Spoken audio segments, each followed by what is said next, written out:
नमस्कार दोस्तों, मैं सुभाष दुबे एक बार पुनः आप लोगों के बीच में काशी के घाटों के किनारे यात्रा के क्रम में इस नौका की सवारी पर रविवारी अवकाश के क्रम में हूँ।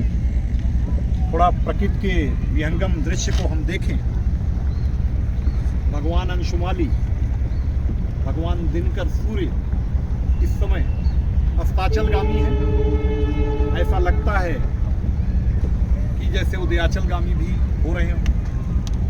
आप घाटों पर अगर फोकस रखें तो देखें कि एक से एक जो काशी के विलक्षण घाट हैं वो हमें दिखाई दे रहे हैं। आदिकेशव घाट से लेकर संत रविदास घाट तक 84 घाटों की श्रृंखला एक अलग ही आपको अनुभव कराती है। अभी हम इस समय जब काशी के इतिहास के बारे में चर्चा करें तो ये एक अलग ही प्रकार की आपको सुखद आश्चर्य की अनुभूति होती है। काशी जो अविरल, अविनाशी, अलौकिक, अद्वितीय, अनुपम नगरी तो रही ही है, इसके साथ ही साथ यह विश्व की एकमात्र ऐसी नगरी है जो सातत्यता, निरंतरता के साथ साथ अपने अस्थायित्व को अनादिकाल से लगातार बरकरार रखे हुए है। हम पौराणिक बातों से हटकर ऐतिहासिक तथ्यों पर भी जाएं तो भारतीय ज्ञात इतिहास जो लिखित इतिहास के रूप में हमें प्राप्त होता है, बुद्ध पूर्व पीरियड यानी बुद्ध पूर्व काल, जिसको हम 16 महाजनपद काल कहते हैं, षोडश महाजनपद काल। जब हम 16 महाजनपदों के बारे में जो बुद्ध के पहले के महानगर थे जाते हैं तो भारतीय उपमहाद्वीप में सबसे पहले नंबर पर काशी का ही नाम आता है। ये 16 महानगर क्रमशः इस प्रकार से रहे हैं: काशी, कौशल, कुरु, कंबोज, मगध, मत्स्य, मल्ल, अवंती, अश्मक, अंग, शूरसेन जो कि मथुरा है, पांचाल, चेद और गांधार। ये 16 महाजनपद, 16 महानगर जो ज्ञात ऐतिहासिक काल के सबसे प्रथम नगर हैं, जिनका हमें लिखित इतिहास मिलता है, उनमें काशी अग्रगण्य है। काशी के साथ साथ अन्य जो भी महानगर हैं, हमने देखा है कि या तो उन्होंने समय के साथ साथ अपने महत्व को खोया है, या तो काल के क्रूर थपेड़े से कहीं न कहीं से उन्होंने पतन की श्रृंखला देखी और बाद में फिर उत्थान हुआ। यानी उत्थान और पतन, सृजन और विनाश की निरंतरता से, प्रवाह से 16 महाजनपद जो भारतीय उपमहाद्वीप के प्रथम ऐतिहासिक महानगर हैं, ये बच नहीं पाए। लेकिन अगर बचा कोई तो काशी। काशी शुरू से ही अगर हम देखें तो एकदम प्रारंभ काल से ही एक ऐसी महानगरी रही जो निरंतरता के साथ साथ जीवंतता को भी पूरी तरह से संजोए रही। यानी काशी कभी भी इतिहास के किसी भी कालखंड में,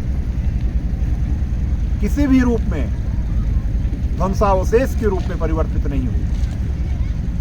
निश्चित रूप से काशीवासियों की माने, पौराणिक मान्यताओं को माने तो इसके पीछे देवाधिदेव महादेव की स्वरचित नगरी होने के कारण, उनका दूसरा घर होने के कारण, कैलाशवासी देवाधिदेव महादेव का दूसरा घर होने के कारण काशी को यह विशेषाधिकार इतिहास के हर कालखंड में सबसे महत्वपूर्ण धार्मिक, सांस्कृतिक नगर के रूप में दर्ज होने का प्राप्त रहा है। इसलिए 16 महाजनपद काल जो कि बुद्ध के पहले के महानगर हैं, वहाँ से काशी का जो लिखित इतिहास प्राप्त होता है, और लिखित वहाँ से इसलिए क्योंकि वहीं से हमें अभी तक जो पुरातात्विक साक्ष्यों के बाद लिखित इतिहास के रूप में जानकारियाँ मिलती हैं, उसी पीरियड में मिलती हैं। तो वहाँ से, यानी जब से हमारा ज्ञात भारतीय इतिहास है, जब से हमारा ज्ञात भारतीय सांस्कृतिक, धार्मिक और हम कहें भौगोलिक इतिहास है, तब से काशी महानगर का, काशी नगरी का अस्तित्व रहा है। आज की वाराणसी नगरी, जो वरुणा और 80 नदियों के संगम पर अवस्थित कही गई है, वह गंगा के इन पवित्रतम घाटों, और मैं कहूँगा कि इन ऐतिहासिक घाटों, जिनमें आप देखेंगे जो भारत में अनेकता में एकता की बात कही जाती है, हिंद देश के निवासी सभी जन एक हैं, रूप रंग वेशभूषा चाहे अनेक हैं। ये जो एक गीत हम लोग बचपन से 15 अगस्त और 26 जनवरी को हमेशा विद्यालयों में सुनते आए, हमेशा किताबों में पढ़ते आए, इन घाटों में भी वो अनेकता में एकता दिखती है।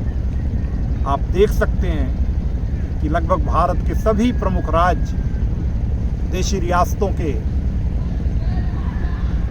सभी राजाओं महाराजाओं के द्वारा बनाए गए घाट, और सभी जाति वर्ग धर्म प्रांत भाषा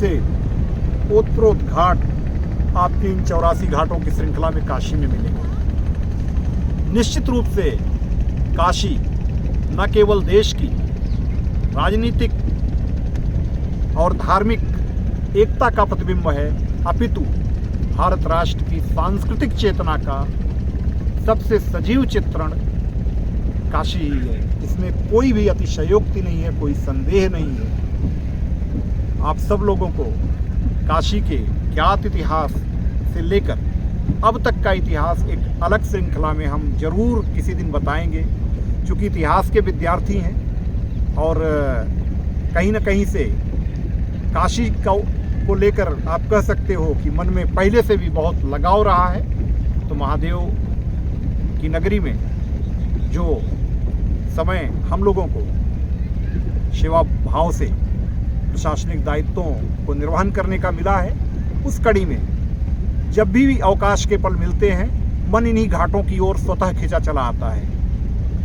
साथियों, मैं भी चाहूँगा जैसे हम अवकाश के क्षणों का, जब भी रविवारी अवकाश पाते हैं जो कार्यालय से परे होता है, जैसे हम इन घाटों की सैर कर कहीं न कहीं से उस आध्यात्मिक और सांस्कृतिक चेतना को सजीव रूप में अपने अंदर प्रतिबिंबित पाते हैं, वैसे आप भी इन घाटों की रमणीयता का, इनकी विविधता का, इनकी विविधता में एकता का, इनकी जीवंतता का, सातत्यता का, निरंतरता का यहाँ आकर पर्यटन के रूप में आनंद उठाएं। और जो स्वच्छ भारत अभियान की श्रृंखला चल रही है, अगर उसका कोई सजीव प्रतिबिंब हम देखना चाहें तो काशी के घाटों पर हमें दिखाई देता है। साफ सफाई से लेकर और गंगा की निर्मलता भी, जल की यहाँ आप देख सकते हैं कि निर्मलता भी बहुत अच्छे स्वरूप में है। तो आप सभी लोग भी इस निर्मलता को, इस स्वच्छता को हमेशा और हमेशा के लिए बनाए रखने में पर्यटन के दौरान भी अपना योगदान दें। जो लोग भी यहाँ पर पर्यटन करने आते हैं, उनसे मेरी अपील है कि कूड़ा करकट को डस्टबिन में ही डालें, जो उनके लिए निर्धारित स्थान है वहीं डालें। किसी भी रूप में उनको आस्था और विश्वास के साथ साथ हमारी सांस्कृतिक, भौतिक और हर प्रकार की चेतना के प्रतिबिंब गंगा की गोदी में किसी भी प्रकार का अपशिष्ट पदार्थ हम किसी भी रूप में प्रवाहित न करें। काशी को साफ सुथरा रखने में, माँ गंगा को साफ सुथरा रखने में स्वच्छ भारत अभियान का अभिन्न अंग बनकर हम सभी लोग इस अभियान को आगे बढ़ाने में अपना योगदान दें। आप सबको पुनः काशी के पर्यटन के लिए आमंत्रित करते हुए मैं आप लोगों से आज अपनी बात यहीं तक समाप्त करते हुए विदा लेता हूँ। नमस्कार, धन्यवाद दोस्तों।